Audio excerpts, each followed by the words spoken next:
जयंत। आज हमारे सामने जो सवाल है वो है सिविल और राजस्व न्यायालय के क्षेत्राधिकार, शक्तियां और प्रक्रिया का वर्णन कीजिए, या इसे अंग्रेजी में कहें तो explain fully the jurisdiction, powers and procedure of civil and revenue courts. तो चलिए इस सवाल के एक एक पहलू को बिल्कुल गहराई से समझते हैं, धाराओं और कुछ असल दुनिया के उदाहरणों के साथ। तो सबसे पहली बात ये समझना होगा कि कौन सा मामला कहाँ जाएगा, मतलब किस कोर्ट में सुनवाई होगी। इसका जवाब हमें मिलता है धारा 206 में। ये धारा आप समझ लीजिए एक तरह से हमारे लीगल सिस्टम के लिए ट्रैफिक पुलिस का काम करती है। इसका काम है ये पक्का करना कि हर मामला सुनवाई के लिए बिल्कुल सही अदालत तक पहुंचे। देखिए, धारा 206 एकदम साफ साफ कहती है कि सिविल अदालतें उन मामलों में बिल्कुल दखल नहीं दे सकती जो खास तौर पर राजस्व न्यायालयों के लिए रखे गए हैं, खासकर इस कोड की दूसरी और तीसरी अनुसूची में दिए गए मामले। चलिए एक उदाहरण लेते हैं। राम सिंह बनाम उत्तर प्रदेश सरकार का एक मामला था। इसमें जमीन की पैमाइश और उसकी सीमाओं को लेकर विवाद था। अब वादी सीधे सिविल कोर्ट चले गए, लेकिन कोर्ट ने धारा 206 का हवाला देते हुए मामला ही खारिज कर दिया। क्यों? क्योंकि खेती की जमीन से जुड़े ऐसे विवादों पर सुनवाई का एकमात्र अधिकार सिर्फ और सिर्फ राजस्व न्यायालय के पास है।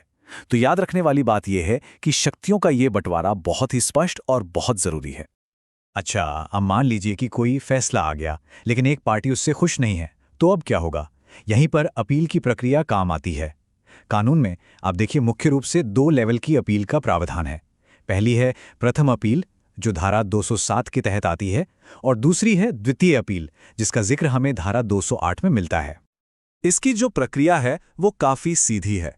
अगर कोई पार्टी किसी आखिरी आदेश या जिसे डिक्री भी कहते हैं उससे संतुष्ट नहीं है तो वो फर्स्ट अपील दायर कर सकती है, और अगर फर्स्ट अपील के फैसले से भी वो पार्टी परेशान है तो वो उस फैसले के खिलाफ सेकेंड अपील में जा सकती है। ये हमारे जस्टिस सिस्टम का एक तरह का सेफ्टी नेट है जो ये पक्का करता है कि फैसलों की दोबारा जांच हो सके। लेकिन हाँ, सेकेंड अपील करना इतना आसान नहीं है। यहाँ एक बहुत बड़ी शर्त है। धारा 208 के मुताबिक सेकंड अपील सिर्फ और सिर्फ तभी मानी जाएगी जब मामले में विधि का सारवान प्रश्न, यानी सब्सटैंशियल क्वेश्चन ऑफ लॉ शामिल हो। अब इसका मतलब क्या है? मान लीजिए एक केस में जमीन के मालिकाना हक का सवाल है। निचली अदालत ने दस्तावेजों के आधार पर फैसला सुना दिया, तो आप सिर्फ इसलिए सेकंड अपील नहीं कर सकते कि भाई मुझे दस्तावेजों का जो मूल्यांकन हुआ वो पसंद नहीं आया। नहीं, लेकिन अगर आपका तर्क ये है कि उस जमीन पर जो कानून लागू होता है उसकी व्याख्या ही गलत की गई है, तो ये विधि का सारवान प्रश्न बन जाता है। मतलब कानून की सही व्याख्या का सवाल ही सेकंड अपील का आधार हो सकता है, फैक्ट्स का नहीं। और हाँ, एक बात और, समय का ध्यान रखना बहुत जरूरी है।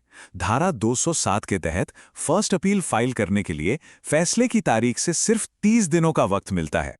वहीं धारा 208 के तहत अगर सेकंड अपील करनी है तो उसके लिए समय सीमा 90 दिन की है, जो उस आदेश की तारीख से गिनी जाएगी जिसके खिलाफ अपील की जा रही है। अब एक और दिलचस्प बात, क्या हर आदेश के खिलाफ अपील की जा सकती है? तो इसका सीधा जवाब है नहीं। धारा 209 में कुछ ऐसे आदेशों की पूरी लिस्ट दी गई है जिनके खिलाफ अपील का दरवाजा बंद है। जैसे कि आप अंतरिम आदेशों के खिलाफ अपील नहीं कर सकते। ये वो आदेश होते हैं जो मामले के अंतिम निपटारे से पहले दिए जाते हैं। ठीक इसी तरह अगर कोई फैसला दोनों पार्टियों की सहमति से हुआ है तो बाद में आप उससे मुकर नहीं सकते, उसकी अपील नहीं कर सकते। और हाँ, एक पक्षीय आदेश यानी वो ऑर्डर जो सिर्फ एक पक्ष को सुनकर पास किए गए हैं, उनके खिलाफ भी सीधी अपील नहीं होती। हालांकि उन्हें रद्द करवाने के लिए उसी अदालत में आवेदन जरूर दिया जा सकता है। तो सवाल उठता है कि जब अपील का रास्ता बंद हो तब क्या होता है? क्या न्याय के सारे दरवाजे बंद हो जाते हैं? बिल्कुल नहीं। यहीं पर 2 और बहुत शक्तिशाली कानूनी उपाय सामने आते हैं। एक है पुनरीक्षण यानी रिवीजन, और दूसरा है पुनर्विलोकन यानी रिव्यू। इनके बारे में धारा 210 और 211 में बताया गया है। पुनरीक्षण, जैसा कि धारा 210 में बताया गया है, यह बोर्ड या कमिश्नर को एक असाधारण शक्ति देता है। वो अपने से नीचे की अदालत के किसी भी ऐसे मामले का रिकॉर्ड मंगवा कर जांच सकते हैं जिसमें अपील का कोई प्रावधान नहीं है। इसका मकसद सिर्फ ये देखना है कि क्या निचली अदालत ने अपने अधिकार क्षेत्र से बाहर जाकर काम किया या कोई बड़ी कानूनी गड़बड़ी की है। सोचिए, एक नायब तहसीलदार ने किसी ऐसे मामले में फैसला दे दिया जो असल में कलेक्टर के अधिकार क्षेत्र में था। अब यहां अपील भले ना हो, लेकिन कमिश्नर अपनी पुनरीक्षण की शक्ति का इस्तेमाल करके उस गलत फैसले को रद्द कर सकते हैं। और फिर आता है पुनर्विलोकन, यानी रिव्यू, जो धारा 211 में है। ये परिषद को अपने ही दिए गए फैसले पर दोबारा विचार करने की शक्ति देता है। लेकिन ये बस यूं ही नहीं हो सकता, ऐसा सिर्फ कुछ खास वजहों से ही हो सकता है। जैसे कोई नया और बहुत ज़रूरी सबूत मिल जाए जो पहले था ही नहीं, या फिर फैसले में ही कोई ऐसी गलती हो जो पहली नज़र में ही साफ साफ दिख रही हो। मान लीजिए बोर्ड ने एक फैसला दिया, लेकिन बाद में पता चला कि जिस नक्शे के आधार पर फैसला हुआ वो तो पुराना और गलत था। तब इस नई जानकारी के आधार पर रिव्यू याचिका दायर की जा सकती है। तो इन दोनों में मोटा मोटा फर्क क्या है? देखिए, पुनरीक्षण में एक ऊंची अदालत अपने से नीचे की अदालत के आदेश की वैधता जांचती है। ये एक तरह से ऊपर से नीचे की ओर देखना है। जबकि पुनर्विलोकन में अदालत अपने ही दिए गए फैसले पर फिर से नजर डालती है, यानी अपने काम को आईने में देखना। ये एक छोटा सा लेकिन बहुत ही महत्वपूर्ण अंतर है। आइए अब जरा उन प्रक्रियात्मक नियमों पर नजर डालते हैं जो इन अदालतों के रोजमर्रा के कामकाज को कंट्रोल करते हैं।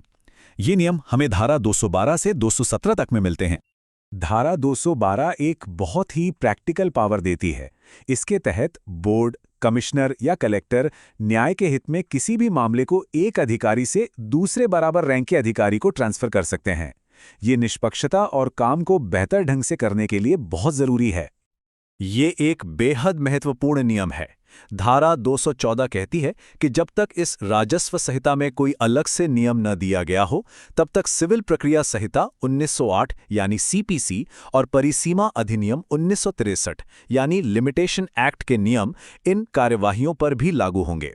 इसका मतलब साफ है कि राजस्व न्यायालय हवा में काम नहीं करते, बल्कि एक स्थापित कानूनी ढांचे का पालन करते हैं। धारा 215 न्याय के एक बहुत बड़े सिद्धांत को दिखाती है।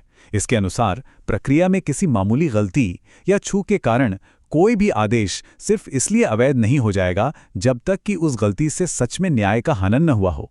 मतलब कानून जो है वो प्रक्रिया से ज्यादा न्याय को महत्व देता है। एक छोटी मोटी टाइपिंग की गलती पूरे मामले को खत्म नहीं कर सकती। कोई भी कानूनी प्रक्रिया तब तक शुरू नहीं हो सकती जब तक दूसरे पक्ष को इसकी खबर ना हो। तो धारा 216 नोटिस भेजने यानी तामील के कई तरीके बताती हैं, जैसे व्यक्ति को सीधे हाथ में नोटिस देना, रजिस्टर्ड पोस्ट से भेजना या फिर सिविल प्रक्रिया संहिता में बताए गए दूसरे तरीकों का इस्तेमाल करना। और आखिर में एक बहुत बड़ी सीमा, धारा 217, ये साफ करती है कि राजस्व न्यायालयों को किसी भी कानून की संवैधानिक वैधता पर फैसला देने का कोई अधिकार नहीं है। वो कानून को लागू कर सकते हैं, लेकिन ये नहीं कह सकते कि ये कानून ही गलत है।